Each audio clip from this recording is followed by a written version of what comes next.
நீலகிரி அருகே சாலை மற்றும் குடியிருப்பு பகுதிகளில் உலாவரும் மக்னா காட்டு யானையால் பொதுமக்கள் பீதியடைந்துள்ளனர். கூடலூர் அருகே தொரப்பள்ளி என்ற இடத்தில் கடந்த 10 நாட்களுக்கு மேலாக தந்தம் இல்லாத மக்னா காட்டு யானை உலா வந்துள்ளது.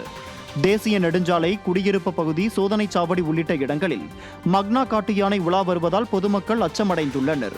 இருப்பினும் மக்னா காட்டு யானையை அடர்ந்த வனப்பகுதிக்குள் விரட்ட விடிய அரசின் வனத்துறை நடவடிக்கை எடுக்கவில்லை என அப்பகுதி மக்கள் குற்றம் சாட்டியுள்ளனர்.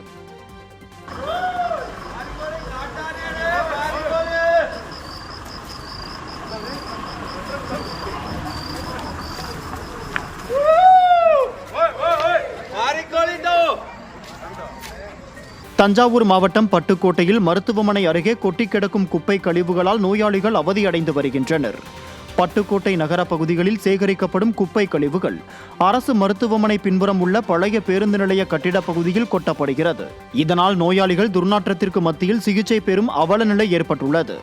மேலும் இரவு நேரங்களில் குப்பைகள் தீ வைத்து எரிக்கப்படுவதால் நோயாளிகள் மூச்சுவிட முடியாமல் அவதியடைந்து வருகின்றனர். எனவே நகராட்சி நிர்வாகம் உடனடியாக அப்பகுதியில் உள்ள குப்பைகளை அகற்ற வேண்டும் எனவும் பழைய பேருந்து கட்டிடங்களை இடித்து அப்புறப்படுத்த வேண்டும் எனவும் பொதுமக்கள் வலியுறுத்தியுள்ளனர். மயிலாடுதுறை அருகே கொள்ளிடம் ஆற்றில் தடுப்பணை கட்டும் பணிகள் ஆமை வேகத்தில் நடைபெறுவதாக குற்றச்சாட்டு எழுந்துள்ளது. கடந்த அதிமுக ஆட்சியின் போது புரட்சி தமிழர் எடப்பாடி கே பழனிசாமியின் ஆணைக்கு இணங்க மயிலாடுதுறை மாவட்டம் குமாரமங்கலம் பகுதியில் கொள்ளிடம் ஆற்றின் குறுக்கே தடுப்பணை கட்ட 463 கோடி ரூபாய் நிதி ஒதுக்கப்பட்டு பணிகள் தொடங்கப்பட்டது. விடியா திமுக அரசு பொறுப்பேற்ற பிறகு தடுப்பணை அமைக்கும் பணி மெத்தனமாக நடைபெற்றது. இந்த நிலையில் தடுப்பணையின் கட்டுமான பணிகள் தொடர்பாக மயிலாடுதுறை மாவட்ட ஆட்சியர் மகாபாரதி நேரில் ஆய்வு செய்தார். தடுப்பணையின் இறுதிக்கட்ட பணிகளை விரைந்து முடிக்குமாறு மாவட்ட நிர்வாகத்திற்கு விவசாயிகள் வலியுறுத்தியுள்ளனர்.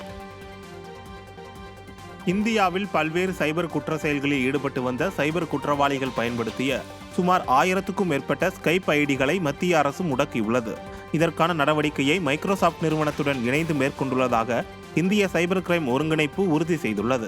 மிரட்டல், மிரட்டி பணம் பறித்தல் மற்றும் டிஜிட்டல் கைது உள்ளிட்ட குற்ற செயல்களுக்கு பயன்படுத்தி வந்த ஸ்கைப் ஐடிகளை சமூக விரோதிகள் இந்தியாவுக்கு வெளியிலிருந்து இயக்கி வந்துள்ளனர். இது குறித்து பாதிக்கப்பட்டவர்கள் இந்திய சைபர் கிரைம் ரிப்போர்ட்டிங் போர்ட்டலில் அளித்த புகாரின் அடிப்படையில் மத்திய அரசு 1000க்கும் மேற்பட்ட ஸ்கைப் ஐடிகளை முடக்கியுள்ளது. நாடாளுமன்ற தேர்தலுக்கு முன்பு தாம்பரம் ரயில் நிலையத்தில் 4 கோடி ரூபாய் பறிமுதல் செய்யப்பட்ட வழக்கில் பாஜக மாநில பொருளாளருக்கு சிபிசிஐடி போலீசார் சம்மன் அனுப்ப உள்ளதாக தகவல் வெளியாகியுள்ளது. பறிமுதல் செய்யப்பட்ட பணம் பாஜக வேட்பாளர் நயினார் நாகேந்திரனுக்கு சொந்தமானது என கூறப்படும் நிலையில் பாஜக மாநில பொருளாளர் சேகர், பாஜக நிர்வாகி முரளி ஆகியோரிடம் விசாரிக்க சிபிசிஐடி போலீசார் முடிவு செய்துள்ளனர்.